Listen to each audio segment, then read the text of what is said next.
Hello and welcome to the Commander's Quarters. I'm your host Mitch, glad to have you here. Here at the Commander's Quarters, we're all about Commander on a budget. Today's episode is going to be a $50 deck tech. When I say $50, I mean that is an overall deck cost. Both shipping and commanders that are $10 or less are going to be included in that cost, but basic lands will not be. Decks on this channel are built to be fun, inexpensive, and focused. If you want to learn more about what a focused commander deck is, check out this video here. On this deck tech, I'm going to take you through its strategy, the tactics, and how this deck wins. This show and episodes like this one are possible because of viewers like you. So if you're looking for some easy ways to help support the show, make sure you like this episode and share it with friends. And make sure you subscribe to the channel and hit that bell notification icon so you don't miss any new episodes. You can also go check out our playmats and other merchandise at thecommandersquarters.com. Thank you to everyone who's already purchased our merchandise, it really does help support the channel. Another easy way to support this channel is by using our TCGplayer affiliate links. So make sure that you're looking for those links in the description whenever you're buying a deck or just individual cards. And the final way that you can support this show is by supporting us directly by becoming a patron. There are many benefits to being a patron, and I truly couldn't do this without all of their support. Today's deck tech comes to you courtesy of Nick. Nick has been supporting this show for over a year now as a general tier patron. I really couldn't do this without amazing patrons like Nick. And today, Nick's actually going to handle the intro for me. Hey Mitch, this is Nick from Switzerland. For my deck tech, I would like to see you build around Sisters of Stone Death, focusing on controlling the board and stealing my opponent's creatures.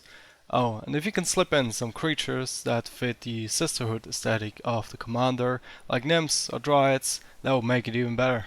So as Nick said, today's deck tech is going to be built around Sisters of Stone Death. We're going to focus on controlling the board, stealing our opponent's creatures, and also having a Sisterhood theme in there. Sisters of Stone Death is a 7/5 Gorgon that costs 4 black, green. She has pay a green, target creature blocks Sisters of Stone Death this turn if able. Pay a black and a green, exile target creature blocking or blocked by Sisters of Stone Death. And pay 2 and a black to put a creature card exiled with Sisters of Stone Death onto the battlefield under your control. So Sisters of Stone Death is quite the mana-intensive commander. To start off, in total, she costs 8 mana. And on top of that, to essentially steal a creature, we need to pay a total of 6 mana for all 3 of her abilities. Now, all that mana doesn't have to be paid at once, and we've got a way or two to get around some of those costs. Luckily for us, though, we're in green, so we've got a ton of effective ways to ramp. Once we're set up, we can control the board, steal our opponent's creatures, and win the game. So our strategy for this deck is very straightforward. We're going to ramp quickly for our commander and her abilities. The more that we ramp, the more abilities that we can use, and the more easily we can control this game. And then how do we win? Well, we're going to beat our opponents down with their best creatures. Permanently taking an opponent's creature away from them is a huge swing. We can best utilize all of our opponent's resources to knock them all out. As with all Commander's Quarters decks, I'm going to take you through 10 different tactics that show you how the deck works and how we're going to win with it. So let's start off with tactic number 1, landed. First up, there's Wayfarer's Bauble, which we can pay 2 to tap and sacrifice to get a basic land into play tapped. Next up, there's Farseek, which can get us a Swamp into play tapped. And then Rampant Growth can get either of basic lands into play tapped, and so can Edge of Autumn if we have 4 or fewer lands. On top of that, if we need to, we can cycle Edge of Autumn by sacrificing a land. Next up, there's Cultivate, which gets us 1 land into play tapped and 1 land into our hand. And then Harrow makes us sacrifice 1 land, but we get 2 basics into play untapped. Grow from the Ashes gets us 1 basic into play untapped, or 2 if we kicked it. Next up, there's Ranger's Path and Hunting Wilds, each of which get us 2 forests into play tapped. And Skyshroud Claim does the exact same thing, but they come into play untapped. And finally, there's Explosive Vegetation, which gets us 2 basics into play tapped, and Circuitous Route does the same or can get us gate cards. Now this already might seem like a good amount of ramp, but again, our commander demands a ton of mana. So now let's move on to tactic number 2, ramp parts. First up, we've got 3 creatures that can sacrifice themselves for a land with Sakura Tribe Elder, Dawn Trader Elk, and Diligent Farmhand. Sakura Tribe Elder does it for free, Dawn Trader Elk does it for a green, and Diligent Farmhand does it for 1 and a green. Next up, there's Wood Elves, which when it comes into play, we get a forest into play untapped. And then Farhaven Elf gets us any basic into play tapped. Then there's Springbloom Druid, which makes us sacrifice 1 land, but we get 2 basics into play tapped. Next up, we're running Elvish Rejuvenator, which when it enters the battlefield, we get to look at the top 5 cards for our library, and we can put a land card from among them onto the battlefield tapped, and the rest on the bottom of our library in a random order. Outside of creatures that ramp us, we're also running some auras too. Wild Growth says, whenever enchanted land is tapped for mana, its controller adds an additional green. Fertile Ground does the exact same thing, but it adds 1 mana of any color. And Overgrowth goes a step further by adding green. Next up, we've got 2 mana rocks that cost 2 with Golgari Signet and Talisman of Resilience. We can pay 1 into the Signet and tap it for black-green. And then Talisman of Resilience can tap for colors or can tap for either our colors but deals 1 damage to us. And finally, there's Gilded Lotus, which costs 5 and taps for 3 mana of any 1 color. Now you're definitely thinking to yourself, we've got to be done with ramping at this point. But you'd be wrong. So now let's move on to tactic number 3, Big Jump. First up, there's Frontier Siege, which if you choose cons, it says at the beginning of each of your main phases, add green to your mana pool. So essentially on each of our turns, we've got 4 mana for free to play with because of this. Next up, there's Dictate of Karametra, which has Slash, and it says whenever a player taps a land for mana, that player adds 1 mana to their mana pool of any type that land produced. So essentially this doubles up the effectiveness of every single player's lands. Now this will benefit everyone, but because it has Flash, we can get the first crack at it. And also, just doubling up our own mana is going to be well worth it for this deck. Finally, there's Wilderness Reclamation, which says at the beginning of your end step, untap all lands you control. So with this out, we can essentially dedicate all of our mana to our commander's first 2 abilities, and then her 3rd ability we can use on our opponent's turns. This allows us to force more creatures to block and exile them on our turn, and then get them back on our opponent's turns. But outside of ramping, we've got other ways to make our commander more efficient.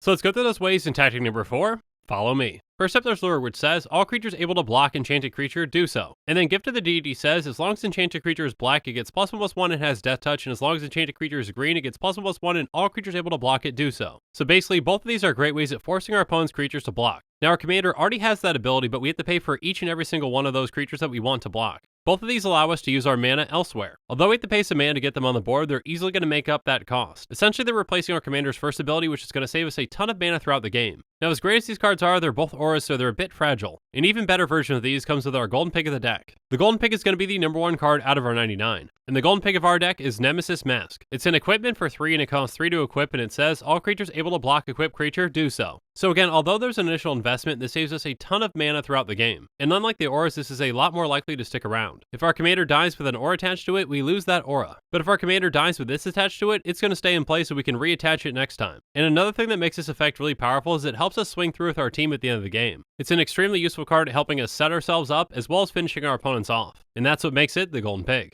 We've got even more pieces of equipment that can come in really handy with this deck. Let's go through some of them now in tactic number 5, hurry up. First up, there's Chariot of Victory, which gives equipped creature first strike, trample, and haste. With the amount of ramp that we have in this deck, it's actually not unlikely that we can actually just equip this to our commander right away when it comes into play. So if our commander happens to die, we can get right back into things and keep going. This is also a fantastic way to give haste to one of our opponent's creatures that we gain control of too. Another way to do that is with Haunted Cloak. This one also might be even better for our commander though, since it gives vigilance. So now we can swing with our commander on top of keeping her back to block. But the best of these kinds of equipment has to be Swiftfoot Boots, which gives hexproof and haste. This deck definitely revolves around our commander, so protecting her is huge. But what are some ways that we can protect her and our team at the same time?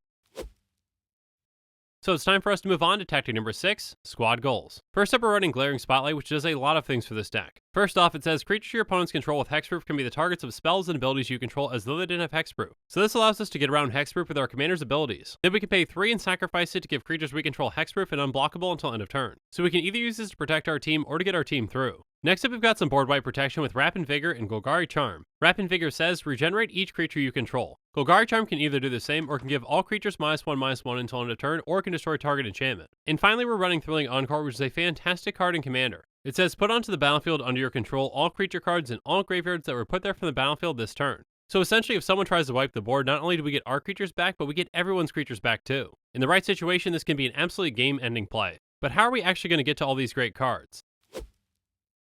Let's go through some ways in tactic number 7, think deeply. First up, there's Sign in Blood, which makes target player draw 2 cards and lose 2 life. And then Read the Bones is similar, it lets us scry 2, then draw 2 cards and lose 2 life. Next up, we've got Ancient Craving and Ambition's Cost, which each draws 3 cards and loses 3 life. And then there's Necrologia, which is an instant, but we can only cast it during our end step. It says, as initial cost to cast this spell, pay X life and draw X cards. So this can easily help us refill our hand at the cost of 1 life per card. And 1 life for 1 card is a deal that will take any day of the week. Next up, we've got some ways to draw cards without losing life with Harmonize and Siphon Mind. Harmonize is going to draw us 3 cards, and Siphon Mind makes all of our opponents discard a card and we draw a card, so most of the time that's going to be 3 cards. And then there's Return of the Wild Speaker, which says, choose 1. Draw cards equal to the greatest power among non-human creatures you control, and non-human creatures you control get +3/+3 until end of turn. So even with just our commander in play, this can draw 7 cards. And then when we're looking to finish out the game, we can pump all of our non-human creatures by 3. Next up, there's Infiltration Lens, which says, whenever a equipped creature becomes blocked by a creature, you may draw 2 cards. Since our commander can force our opponent's creatures to block, this can come in huge. And finally, there's Lore Seeker Stone, which we can pay 3 and tap to draw 3 cards, but this ability costs 1 more to activate for each card in our hand. So if we're out of cards, this is cheap for us to activate, and if we've got cards in our hand, we can still activate it with the amount of mana that we can generate with this deck. So we've got plenty of great ways to draw cards, and some of those cards just might be some of those Sisterhood cards that Nick mentioned.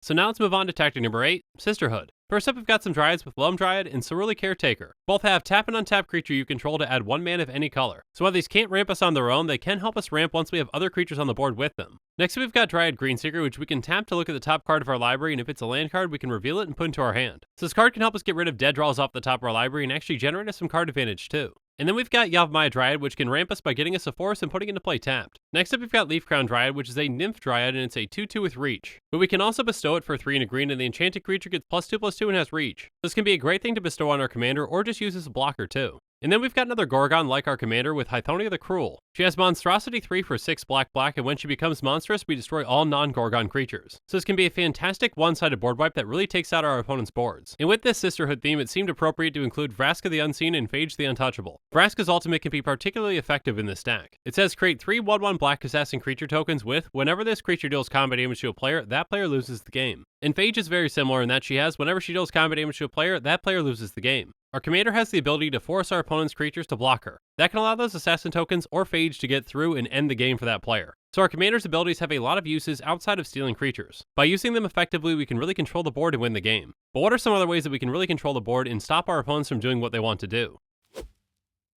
Let's go through them now in tactic number 9, Target Locked On. First up, there's Return to Nature, which is a very flexible card. It says choose 1, destroy target artifact, destroy target enchantment, or exile target card from a graveyard. All 3 of these effects are very relevant in Commander. And next up, there's Beast Within, which can pretty much deal with anything. It says destroy target permanent, its controller creates a 3/3 green beast creature token. And in Commander, a 3/3 is no big deal. And finally, there's Casualties of War, which lets us choose 1 or more. Destroy target artifact, destroy target creature, destroy target enchantment, destroy target land, or destroy target planeswalker. This can deal with a ton of things on the board. It can set 1 or multiple opponents behind. We've also got some non-targeted ways of dealing with our opponent's things too.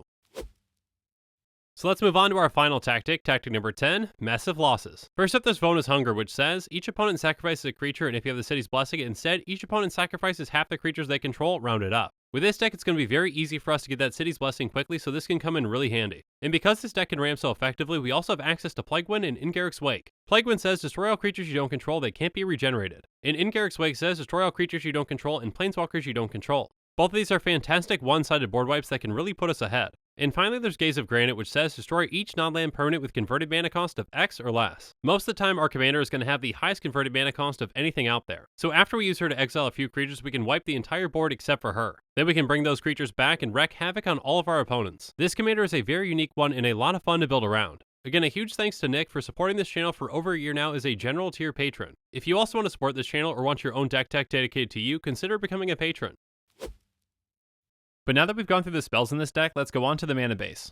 First up, there's Evolving Wilds and Terramorphic Expanse, both of which we can tap to sacrifice and search our library for a basic land to put into play tapped. And then there's Mirrored Landscape, which comes into play tapped. We can tap for a colorless, so we can pay 2 to tap and sacrifice to get 2 basic lands that are different and put them into play tapped. Next up, there's Blighted Woodland, which we can tap for a colorless, so we can pay 3 and a green to tap and sacrifice to get 2 basic lands into play tapped. And then we've got 3 lands that each come into play tapped and tap for either a black or green mana. Next up is Tainted Wood, which can tap for colors or can tap for either of our colors if we have a swamp. And then Golgari Rot Farm enters the battlefield tapped, bounces one of our lands back to our hand, but it taps for both of our colors. Next up, we're running both of our Vivid lands with Vivid Grove and Vivid Marsh. Finally, we've got 25 basic lands, 17 of those are going to be a forest, and 8 will be a swamp.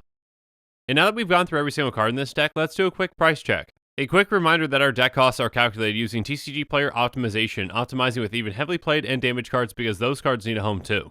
The average Sisters of Stone Death EDH rec deck will set you back $144.26. Our deck is going to be a lot more affordable, coming in at $49.94. Again, the price of this deck is the price that I got for it on the day that I'm recording. If you want to see a breakdown of this deck's cost, check out the link in the description. Keep in mind that prices can and will fluctuate and change over time. But with these deck costs, I want to be as transparent as I possibly can. Again, Commander's Quarters decks are built to be tuned and focused within their budget, but there are always ways that we can improve on them. So let's go through some reasonable upgrades now to see what some of those ways just might be. First up, let's add in Zendikar Resurgent and take out Elvish Rejuvenator. And then we're going to put in Boundless Realms by taking out Wood Elves. Next up, let's add in Heroic Intervention and take out Wrath and Vigor. And then let's upgrade this deck by adding in Lightning Greaves and taking out Haunted Cloak. Next up, let's add in Darksteel Plate and take out Leaf Crown Dryad. And finally, we're going to add in Pernicious Deed and take out Vona's Hunger. And with that, this show is coming to a close, so it's my turn to hear from you. So in the comments below, let me know what your thoughts on this deck tech are. And make sure that you're following us on social media for more updates and sneak peeks on future episodes. Links to our social media accounts can be found in the description. Also in the description below is a link to the Commander's Quarters Patreon page, and I just want to say a quick thank you to the patrons who have subscribed so far. There are many benefits to being a patron for the Commander's Quarters, including being able to vote on future Commanders for deck techs. There's even a general level tier where you get your own personalized deck tech dedicated to you. I truly couldn't do this without all of your support, so from the bottom of my heart, thank you. If you haven't already, make sure that you like and subscribe to the channel. Here at the Commander's Quarters, we're all about budget Commander. So while you're at it, go ahead and check out some of our other types of episodes. And with that, I'm out of here. Thanks again and have a good one.